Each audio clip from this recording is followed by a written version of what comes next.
Kali ini saya mau bahas sesuatu yang agak serius. Saya sebetulnya udah lama ingin ngomongin masalah ini. Nah, kalian yang punya asuransi kesehatan, khususnya yang sesuai tagihan, termasuk saya, pasti ngerasain hal yang sama. Tahun ini preminya diminta naik lagi. Padahal baru aja tahun lalu naik.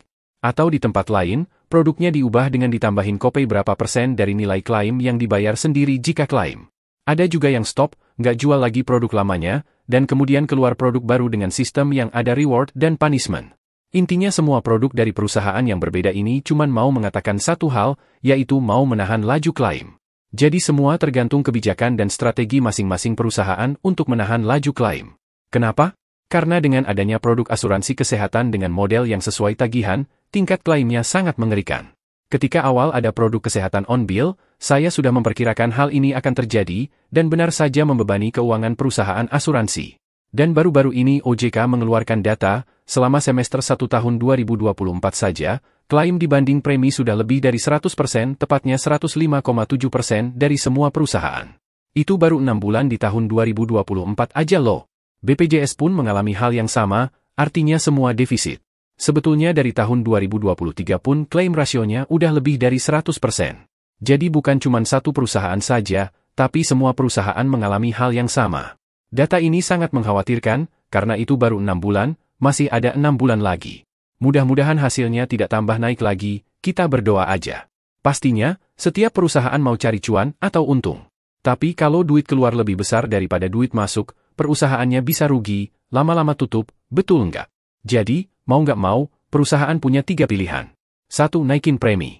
2. Stop produk yang bikin keuangan perusahaan berdarah dan ganti dengan produk yang dikasih banyak term and condition.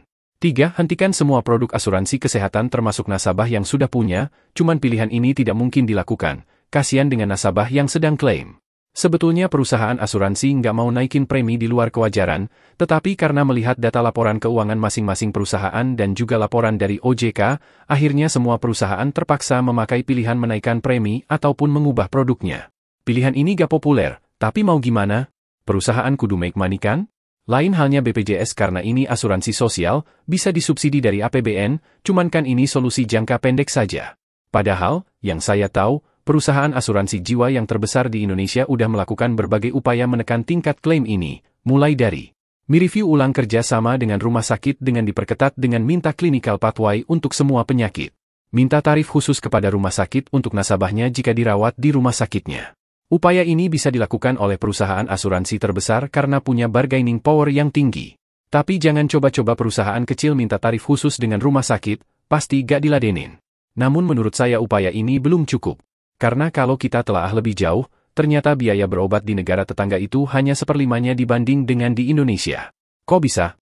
Artinya, ada yang salah dengan tata kelola kesehatan di Indonesia yang mengakibatkan biaya tinggi, karena kok bisa, berobat di sini harganya 5 kali lebih mahal dibanding dengan di tetangga. Menurut saya, perlu kiranya dibenahi tata kelola kesehatan di Indonesia, mulai dari aturan perpajakannya jangan sampai berlapis-lapis, dari peralatan penunjang kesehatan, bahan baku obat-obatan dan sebagainya serta biaya-biaya lain termasuk biaya pendidikan kedokteran, yang semua faktor itu membuat layanan kesehatan di Indonesia menjadi sangat mahal. Karena kalau ini gak dibenahi, tingkat klaim akan terus naik, dan ujungnya premi asuransi kesehatan menjadi tidak affordable lagi untuk dimiliki, termasuk BPJS kalau merugi terus, akan membebani APBN lama-lama bisa dihentikan atau iurannya dinaikin gila-gilaan juga. Kalau premi asuransi kesehatan aja gak lagi affordable, gimana biaya rumah sakit nantinya? Padahal sebetulnya rakyat Indonesia baru terbuka dengan yang namanya asuransi pada tahun 2020 saat pandemi. Saat itu, rakyat Indonesia baru melek akan pentingnya asuransi. Tapi kalau kondisi begini, akan kembali lagi banyak yang antipati terhadap asuransi jadinya.